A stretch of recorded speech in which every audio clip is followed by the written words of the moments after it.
자, 이제 또 개장 준비를 들어가야 되겠죠. 이동근 팀장님, 뭘 볼까요, 오늘은?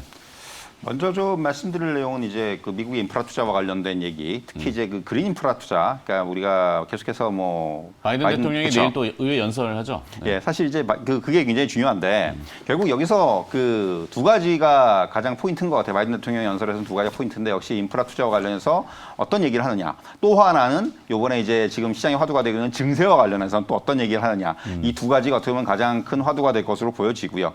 사실 최근에 그 보면은 이제 그 민주당하고 공화당은 인프라 협상에 굉장히 성의를 보이고 있습니다. 일단 여론의 압박에 최근에 여론조사한 걸 보면은 이 어떻게 보면 지금 바이든 대통령 인기가 좋아요.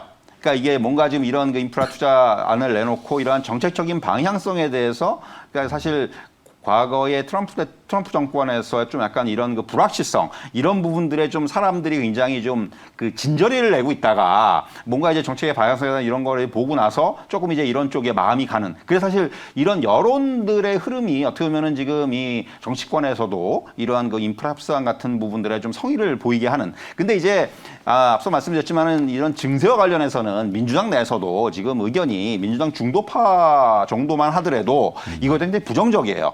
이렇게 뭐 이 자본이득세 많이 올리는 거에 대해서는 굉장히 부정적입니다. 사실 이게 시장을 망가뜨릴 수도 있고, 네. 그러니까 사실 이런 부분들이 있기 때문에 결국 어떤 그 민주당과 공화당 양당이 합의를 해서 결국은 이게 인프라가 됐든 증세가 됐든 아마 이루어질 것으로 보여집니다. 시간은 좀 걸리겠지만은 굉장히 이게 바람직한 방향이라고 볼 수가 있겠고요.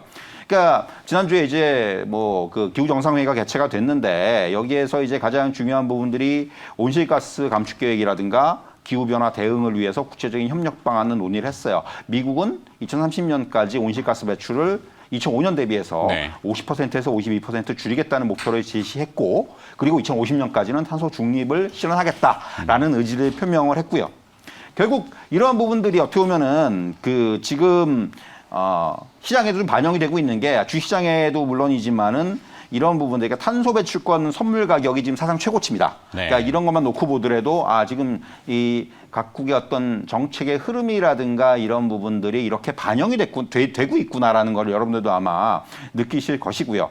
결국 지금 가장 중요한 게 뭐냐 그러면은 이게 이렇게 뭐 인프라 투자를 하고 하면은 가장 각광을 받을 수 있는 업종이 뭐냐가 중요한데 미국의 경우를 놓고 보면은 이 그린 인프라라는 이런 쪽을 화두로 봤을 때 가장 큰 수혜가 예상되는 분야는 전기차 충전소라든가 태양광이라든가 이런 쪽입니다. 네. 왜냐하면 사실 요번에 그 미국 내 온실가스의 어떤 그 배출량을 보면은 교통이 가장 크고 그다음이 전력이에요. 그렇기 때문에 그 바이든 행정부가 인프라 부양책이라든가 또 이제 내년도 그 회계 그 예산 요구안에 전기차 충전소 지원을 대폭 확대를 했습니다. 그리고 또 하나는 에너지 효율이 높은 주택 건설이라든가 또 신재생 에너지 중심으로 해서 전력 공급 체계 전환을 위해서 태양광 패널을 늘리는 이런 쪽에 또 어떤 예산들을 많이 편성을 했어요. 그렇기 때문에 이런 것만 놓고 보더라도 이런 쪽이 향후에는 수혜가 예상이 되는구나라는 걸 여러분들이 아마 느끼실 수 있을 거예요. 그렇기 때문에 앞서 말씀드린 대로 지금 탄소 배출권 그 선물 가격이 상 최고치다. 그래서 그렇다면 탄소 배출권 관련돼서 충분히 여러분들께서도 좀 관심을 가지실 필요가 있고 두 번째는 역시 이런 그 태양광이라든가. 근데 네. 우리나라 업체들 태양광 업체들이 뭐 한화라든가 또는 뭐 OCI라든가 이런 쪽에서 어떤 미국 그 수출 비중이 상당히 높기 때문에 이러한 쪽의 어떤 태양광 관련주 이런 부분에는 여러분들께서 좀 중장기적으로 관심을 가지실 필요가 있다. 이렇게 좀 정리해 드릴 수 있을 것 같습니다. 그렇죠. 사실 조금 바지런한 분들이라면은 탄소 배출권 거래 직접 거래할 수도 그렇죠. 있었는데 저도 예전에 조금 들여다보다 하도 무거워가지고 안 보는데 안 보는 사이에 꼭 항상 이렇게 오르더라고요. 그렇죠. 탄소 배출권 관련된 기업은 국내 뭐 해외는 테슬라고. 그렇죠. 우리나라는 뭐 이제 뭐 시장에서 많이 얘기되는 뭐 휴캠스라든가 이런 휴캠스. 종목들이 아무래도 좀 부각이 되죠. 이제 네. 항상 그런 이슈가 나올 때마다. 근데 이번에 테슬라의 경우를 보더라도 테슬라 이게 테슬라가 이번에 이익이 굉장히 좋았는데 이익을 이렇게 까보면은 그거하고 그 이제 그 베이가스 배출권 가지고 돈 번 거하고 비트코인 팔았대잖아. 비트코인 팔아서 돈 번 거하고 그래서 사실 시장에서 되게 실망을 하는 거죠. 그래서 주가가 더 많이 빠졌는데 본인 그쵸. 앨런 머스크 본인은 자기 계정에는 안 팔았다고 하는데 뭐 이제 그거 가지고 이제 면피하고 있는데 어쨌든 간에 저는 일단 뭐 비트코인은 그렇다고 치고 이런 탄소 배출권 팔아가지고 돈 번 거는 상당히 긍정적이라고 생각을 합니다. 네. 이게 앞으로 기업들이 이런 쪽에 관심을 가져야 되는 저는 하나의 이유라고 생각을 합니다. 뭐 비단 물론 자기 이제 업을 해가지고 본업을 해서 이제 거기서 수익을 내는 것도 중요하지만은 지금 시장의 방향이 이런 쪽이기 때문에 뭐 이런 부분도 충분히 저는 좀 시장에서 어느 정도 감안을 해야 된다 이렇게 말씀드릴 수가 있을 것 같아요. 네. 자, 첫 번째 이렇게 준비하라는 약간 또 미국의 그린 인프라, 이제 조 바이든 대통령의 의회 연설을 앞두고 있기 때문에 이슈를 좀 미리 다뤄봤고요. 자, 이제 시장의 관심이 어떤 순서로 올라오는지 관심 리스트 상위, 그리고 또 리포트 나온 거 정리를 좀 해드리도록 하겠습니다. 신서영 아나운서입니다. 네, 이제 개장이 9분, 10분 채 안 남았습니다. 두 번째 이렇게 준비하라 타이틀은 뭡니까? 역시 지금 시장에서 가장 개인 투자자들께서 우려를 하시는 부분입니다. 다음 주 이벤트군요. 예, 다음 주 이벤트죠. 공매도 재개와 관련된 말씀을 드리려고 하는데 어제 역시 시장 전문가들 얘기 들어보면 시장이 조금 어제 뭐 들쭉날쭉거렸잖아요. 종목별로는 등락이 그쵸. 있었겠지만 시장이 왜 이래? 뭐라고 하는데 공매도 때문인가? 이런 얘기들 하시죠. 뭐 그렇죠. 이제는 시장이 빠지면은 이게 공매도 때문인가라는 생각을 하시는 분들이 굉장히 많아요. 제주배에도 그렇고 사실 이게 너무 오랫동안 이제 이 공매도를 금지시켜놨어요. 14개월 역대 최장 기간이거든요. 뭐 과거에 이제 여러 차례 이제 이 시장이 좀 흔들릴 때 뭔가 이제 이슈가 있을 때 이렇게 이제 약재들이 있을 때 공매도의 제한을 두긴 했습니다만은 이렇게 14개월씩 한 적이 처음이기 때문에 결국 최장 기간이요. 네, 최장 기간입니다. 그래서 사실 이 부분이 물론 시장의 안정을 찾는 데는 굉장히 큰 도움으로 작용을 했죠. 이게 어떻게 보면은 아시겠지만은 가장 중요한 부분이 코로나19로 인한 하락이 어떤 시스템의 문제가 아니고 어떤 이런 돌발적인 상황이었다는 부분은 이었기 때문에 작년 3월에 급락을 하고 결국 이 안정을 찾는데 이게 이럴 경우에는 사실 주식시장에서 안정을 찾기 위해서는 심리적인 부분의 안정이 가장 중요한데 네. 이 심리적인 안정을 찾는데 이러한 공매도의 금지 제한이 굉장히 크게 저는 영향을 줬다고 생각을 합니다. 개인 투자자들 입장에서는 이게 굉장히 큰 악재가 하나 없다라는 그런 부분이기 때문에 이런 네. 역할을 했고요. 예, 아시겠지만은 공매도 부담으로부터 자유로워진 개인들이 결국은 14개월간 73조 원을 순매수했어요. 이게 어떻게 보면은 이 공매도 금지의 힘이라고 볼 수가 있어요. 그러니까 그렇죠. 이게 안심하고 산 거죠. 어떻게 이게 너무 좀 그런 표현일 수도 있는데 안심하고 시장을 샀고 시장을 끌어올렸고 결국 하나의 어떤 그런 역할을 충분히 했다고 말씀드릴 수가 있겠고요. 근데 다만 그러니까 제가 좀 말씀드리고 싶은 거는 개인들의 입장하고 외국인들의 입장은 달라요. 무슨 얘기냐면 이제 외국인의 입장은 규제가 많고 제도의 변화가 많은 증시는 매력적이지 않습니다. 그러니까 사실 이런 시장에서는 빠져나가고 싶어 하고 빠져나갑니다. 실질적으로. 네. 어떻게 보면 공매도 제한이 되면서 실질적으로 우리나라에서 좀 이제 빠져나간 자금들이 많은 것으로 알고 있습니다. 왜냐하면 이제 어떤 롱숏 플레이라든가 이런 게 불가능하거든요. 외국인들 입장에서는 뭔가 주식을 사고 나서 이거에 대해서 뭔가 이제 해치를 좀 걸어야 되는데 이런 것들이 사실 지금은 선물밖에 할 게 없다는 겁니다. 그렇기 때문에 이런 부분들로 인해서 제약 조건으로 작용을 했고 결국 공매도 제한이 물론 시장을 끌어올리고 투자 심리에 안정을 주는 데는 공헌을 했지만은 한편으로는 외국인들의 자금이 좀 들어오는데 어떤 벽으로 어떤 허들로 작용하는 그런 부분도 분명히 있었다는 말씀드릴 수가 있겠고요.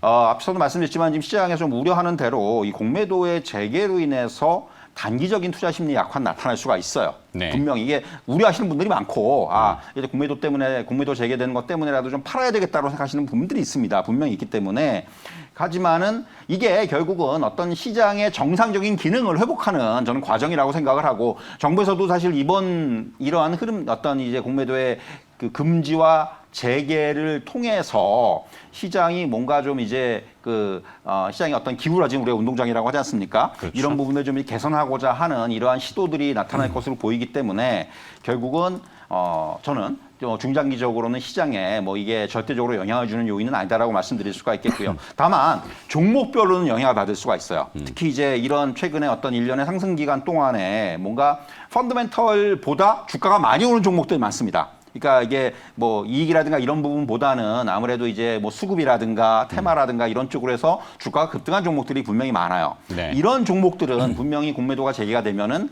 이게 하방 압력으로 작용할 수가 있어요. 이런 부분들 여러분들께서 좀 염두에 두실 필요가 있을 것 같고요.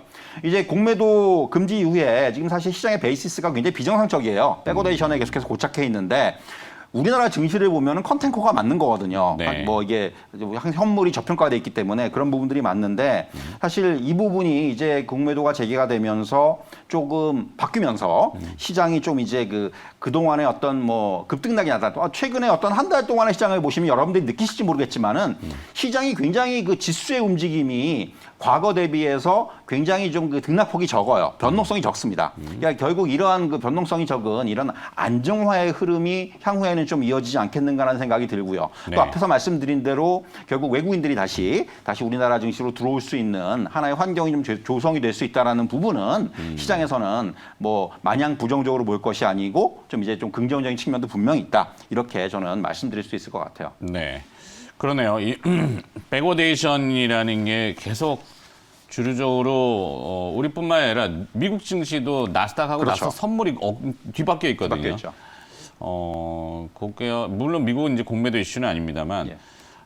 하여튼 공매도의 또 영린이라고 해야 될까요? 그렇죠. 과거에 대표적으로 공매도에 시달렸다가 그거를 뒤집어 엎은 게 테슬라. 그렇죠.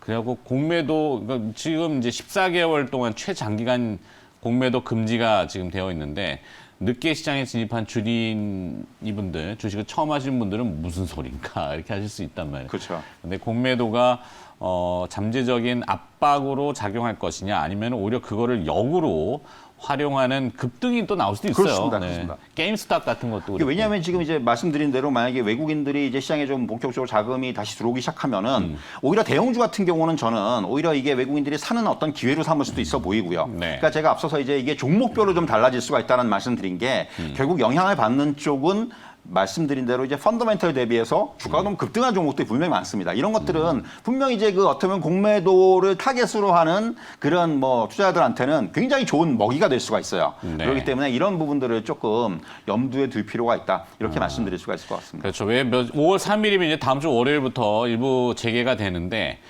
보통은 한 인수되는 거래일이 있기 때문에 그 우리나라 증시의 특성상 한 이틀 전부터 그렇죠. 공매도와 관련돼서는 움직임이 조금 있을 겁니다. 그럼 내일일 거고 그렇죠. 목요일, 이게 수요일, 뭐 목요일 임박해 있습니다, 정도. 지금 이미. 그래서 이제 이동근 팀장님이 좀 빠르게 다뤄주셨고 자 일단은 뭐 그건 좀 봐야 되겠고 오늘 실적 나온 SK 하이닉스, 아모레퍼시픽 이런 쪽은 지금 호가들이 좀 어떤가요? 사실 이제 아모레퍼시픽은 뭐 역시 최근에 이제 실적 뭐 나오는 기업들마다 마찬가지인데 실적들은 굉장히 좋게 나오고 있어요. 오늘 아모레퍼시픽도 뭐 아침에 실적 나왔는데 긍정적으로 나왔고요. 네. 예상 뭐 굉장히 그 상승 그 영업이 크게 증가를 하는 뭐 근데 이제 뭐 실적이 나왔다고 해가지고 주가에 또 긍정적으로 바로 반영되는 것보다는 조금 이제 그게 뭐 여러 가지 이제 그 종목별로 좀 달라지고 아모레퍼시픽이 좀 일단 1% 정도 아마 상승 출발할 것으로 예상이 되고 있습니다. 아주 강하게 뭐 작용하지 강하게 않군요. 올라오진 않고 있어요.